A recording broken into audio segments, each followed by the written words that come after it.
네, 안녕하세요. 오랜만에 이렇게 제 방에서 촬영을 하게 됐습니다. 먼저, 지금 여기 시간으로는 월요일 오후인데요. 네, 제가 만날 그 변호사님께서 뉴욕과 뉴저지 그리고 맨하탄에 사무소를 세 군데나 갖고 계세요. 그렇기 때문에 이제 요일별로 돌아가면서 이제 오늘하고 내일은 뉴저지에 가 계신다네요. 그래서 이제 시간이 안 된다고 그래서 수요일 날 12시에 이제 촬영을 그렇게 하기로 했습니다. 그래서 좀씩 늦어지는 거에 대해서 제가 좀 죄송스럽게 생각을 합니다. 일단 먼저 이민 관련 뉴스인데요. 미 대사관에 있는 이민사무소, 이제 한국에서 이제 이민 수속을 할 경우에 이제 미 대사관 이민사무소를 이용하게 되는데요. 그게 9월 달에 폐쇄를 시킨답니다. 트럼프 행정부가 이제 해외에 있는 그 이민 사무소들을 이제 하나씩 다 폐쇄키로 하고 이미 이제 어, 각국에 있는 그런 이민 사무소 직원들을 복귀하라는 명령을 이미 했다고 합니다.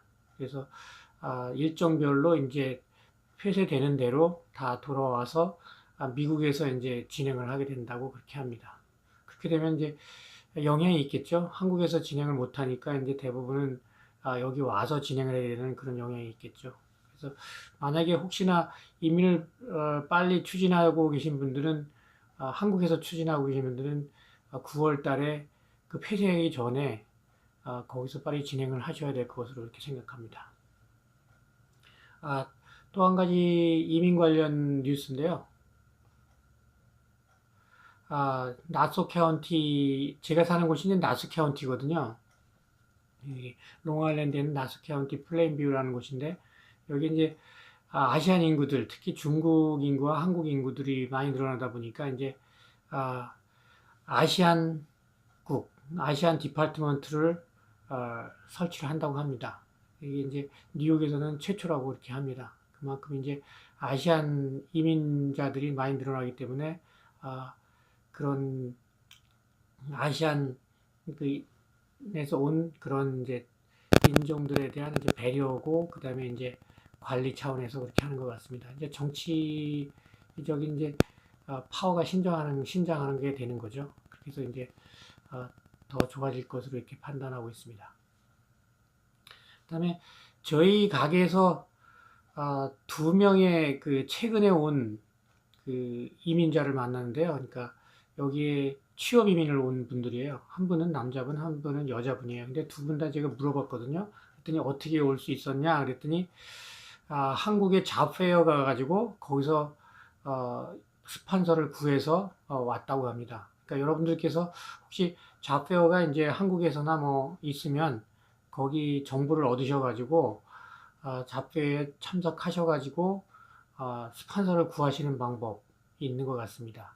나머지 이제 미국에 와서 하는 방법들은 이제 수요일 날 제가 그 이민 전문 변호사님하고 이제 같이 상담을 하고 이제 인터뷰를 할 계획이기 때문에 이제 그때 이제 정보를 얻으시면 될 것 같습니다. 또 한 가지 이제 아, 오늘의 주제로 이제 넘어가는데요. 오늘의 주제는 뭐냐면 한국을 탈출해야 되는 이유에 대해서 제 생각입니다. 그렇기 때문에 뭐 물론 반론의 여지도 있고 그렇지 않다고 생각하시는 분들도 물론 많을 수 있어요. 하지만 그건 제 생각입니다. 저도 이제 여기서 돈을 번 다음에 다시 이제 역이민을 해서 한국에서 살까 이런 생각들을 많이 했고 많은 분들이 또 그렇게 생각하고 계세요. 근데 최근에 이제 한국 다녀오신 분들이 말씀하시는 게 뭐냐면 한국은 살 곳이 못 된다라는 말씀을 저한테 계속 해주세요. 그 왜 그러냐면 첫 번째로는 이제 건강 문제입니다. 황사하고 그다음에 미세먼지가 너무 심해져가지고 그것 때문에 이제 진짜로 나이 들게 되면 이제 특히 이제 폐질환이라든가 이런 면역 계통의 질환들이 이제 많아지게 되죠. 예, 그런 경우 때문에 이제 더 힘들어진다 해갖고 이제 쉽지 않다 거기 살기가 그렇게 해서 다시 돌아오시는 분.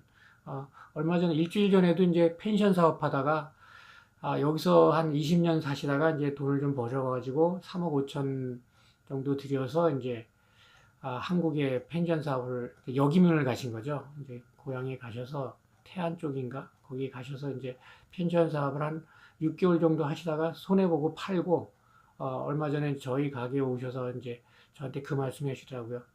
아, 갈 생각 하지 말라라는 말씀을 하시더라고요. 그래서 그만큼 이제 쉽지 않은 것 같아요. 그러니까 한국에서의 지금 경제 활동 했을 경우 성공률이나 아니면 이제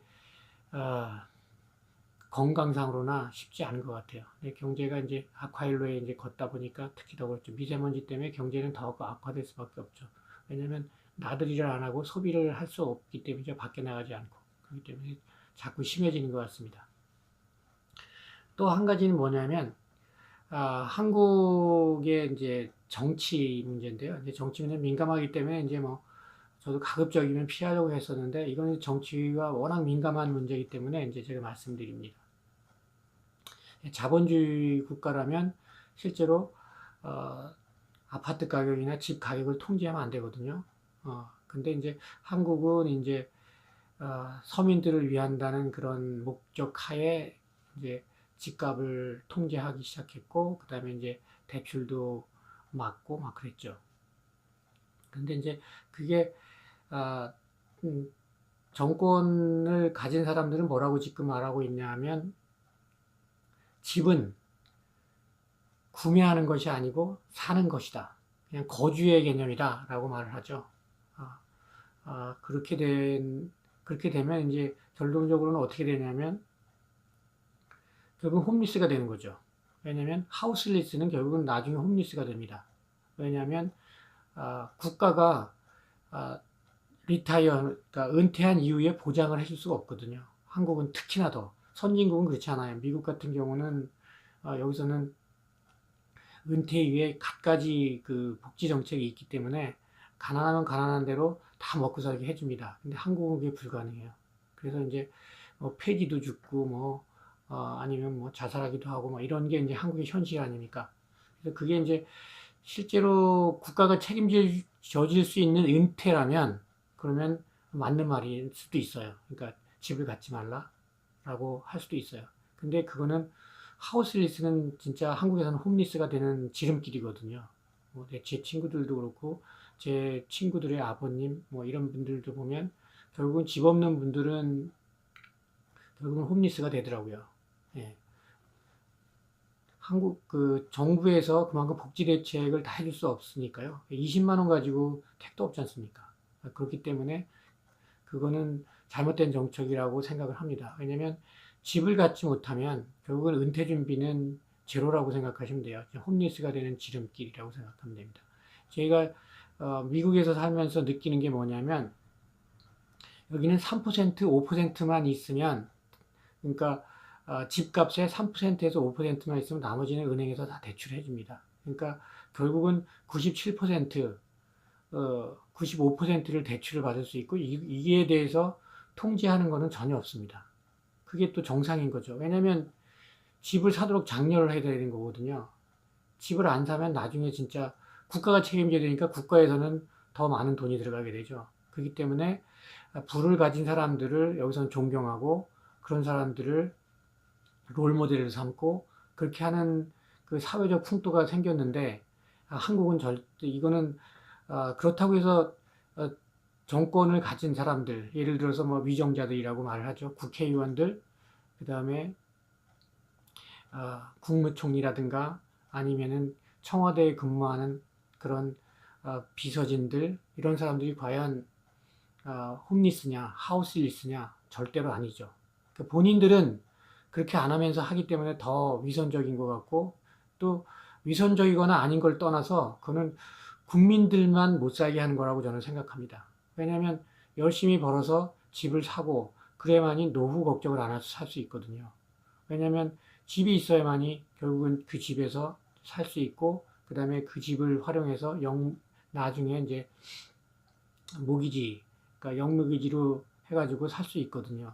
근데 그게 안 되니까 결국은 이제 정권 재창출이라든가 표만 의식해가지고 그러니까 프레임을 두 개로 만드는 거죠. 적폐로 몰아가는 거죠. 예. 그래서 그럼에도 불구하고 그런 거를 모르는 국민들이 너무 많은 것 같습니다. 그래서 결론적으로 말씀드리면 한국을 탈출해야 하는 이유, 이러한 정권이 바뀔 때마다 이런 게 계속 되풀이 되거든요.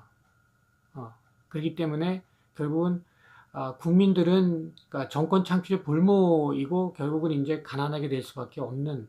왜냐하면 순간적으로는 제가 만약에 집이 없다, 가난하다라고 생각하면 순간적으로는 진짜 맞는 말일 수도 있다고 생각을 할 수 있어요. 위로를 받을 수 있거든요. 왜냐하면 뭐 정부에서 집은 구매하는 게 아니야.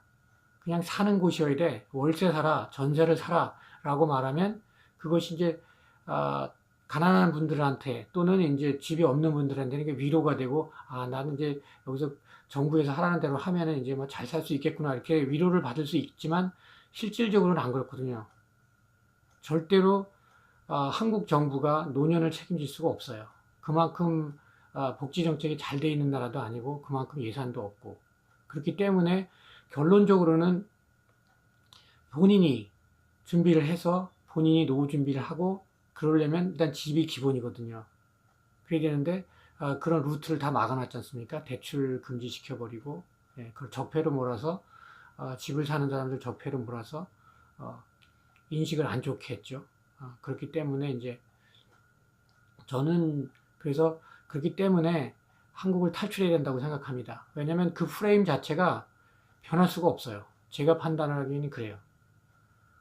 정권이 바뀌면 또 바뀔 수 있어요. 그러면 이제 빚내서 집을 살아갈 수도 있어요. 근데 지금 실제로 그게 레버리지거든요. 사실 이제 레버리지인데 빚내서 집을 사는 게 저는 맞다고 판단을 해요. 왜냐면 미국도 그렇고 선진국들 대부분 다 론 얻어서 집을 삽니다. 그렇게 해서 이제 알뜰살뜰 모아서 이제 론을 계속 갚아 나가면 30년 후에 이제 집은 잘 게 되는 겁니다. 왜냐면 대부분 30년 모기지, 20년 모기지, 뭐 15년 모기지 이렇게 나가니까요. 그렇게 되면 결국은 집 하나라도 있기 때문에 그 집에서 살 수 있고 나머지 영무기지나 뭐 그다음에 여기서 나오는 연금이나 이런 걸로 살 수 있거든요. 근데 한국은 그걸 그 자체를 적폐시하거나 정권이 바뀔 때마다 프레임이 틀려져요. 그렇기 때문에 국민들만 가난해지고 국민들만 바보가 되는 것 같아요. 실제로 정권을 가진 사람들은 자기네들은 강남에 집 한두 채 다 살고 다 가지고 있으면서 말로는 집은 사는 게 아니다. 그냥 거주의 개념이다.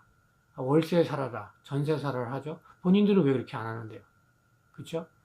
제가 좀 오늘은 흥분한 것 같은데 어쨌든 이민하고자 하는 분들에게 제가 명분을 드리는 겁니다.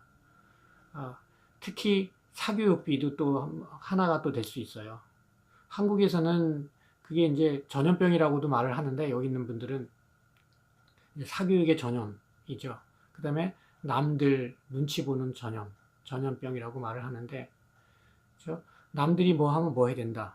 결국은 이제 사교육 때문에 한 가정에서 사교육비 때문에 거의 봉급의 50% 또는 30% 최소한 10%는 다 들어간다고 그러더라고요. 한국에서는. 그게 왜냐면 인식 자체가 잘못되어 있거든요. 저 여기 플레인뷰는 유태인들이 많이 살죠. 유태인의 사고방식이 어떠냐면 사교육비에 그렇게 많은 투자를 안 해요. 차라리 그 돈을 투자할 게 있으면 자식들에게 주식을 사주거나 아니면 돈을 계속 저축을 하도록 그렇게 하죠. 그리고 또 사업하는 방법이나 이런 걸 계속 교육을 시켜줘요. 예. 왜냐하면 유태인들은 대학을 가는 게 결국은 성공한다고 생각하지 않아요. 근데 한국 사람들은 대부분 그렇죠. 대학만 가면 무조건 성공할 수 있다. 공무원만 되면 된다. 또는 대기업만 가면 된다. 근데 그건 아니거든요. 그러니까 중국도 그렇고 중국이 지금 빠르게 성장할 수 있는 것 선진국들도 대부분 다 대학을 나오는 거 좋습니다. 근데 대학을 나와서 과연 공무원이나 또는 취직을 하는 게 퍼센트가 얼마나 되겠습니까? 한국 같은 경우는 그 8, 90% 대부분 다 공무원 시험이거나 또는 중소기업이나 대기업에 취직하려고 다 그러죠. 8, 90%는. 또 그게 정답인지 알고 있고요. 근데 미국이나 중국은 그렇지 않아요. 대학을 졸업하고 나도 50% 이상은 다 자기 비즈니스나 자기가 좋아하는 분야에 가서 사업을 합니다. 또 그렇게 어렸을 때부터 시키고요. 저는 그게 맞다고 생각을 하거든요. 그렇기 때문에 한국에서는 그게 악순환인 것 같아요. 근데 부모들은 이제 등골 빠지게 뭐 사교육비 내느냐고 봉급의 뭐 50%, 뭐 30%, 20%를 계속 내요. 예. 그렇기 때문에 나중에 결국은 집도 저울도 없이 전세 살고 월세 살면서 결국 리타이어를 합니다. 그렇게 되면 결국 가난에 찌들죠. 예. 그렇게 되다 보면 자녀들한테 실제로 더 도움이 될 때, 도움이 되어야 할 때, 도움을 주지 못하는 결과가 있죠. 차라리 그 돈을 모아서, 예를 들어서 중학교, 초등학교, 중학교, 고등학교 사교육비를 아껴서 그 돈 가지고 자녀들한테 집을 사줄 수 있어요. 예, 대출받아서. 레버리지를 이용하면. 그게 훨씬 자녀들한테 영구적인 지원을 해주는 것이지, 예,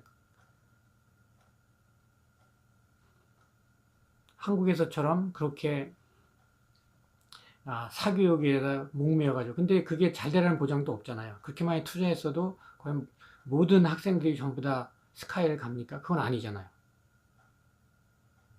모든 학생들이 다 공무원이 될 수 있나요? 그건 아니잖아요. 그렇죠? 그렇기 때문에 한 가정의 악순환이 결국 사교육비에서 나오지 않느냐, 저는 그렇게 판단을 합니다. 그래서 그런 저런 걸 다 따졌을 때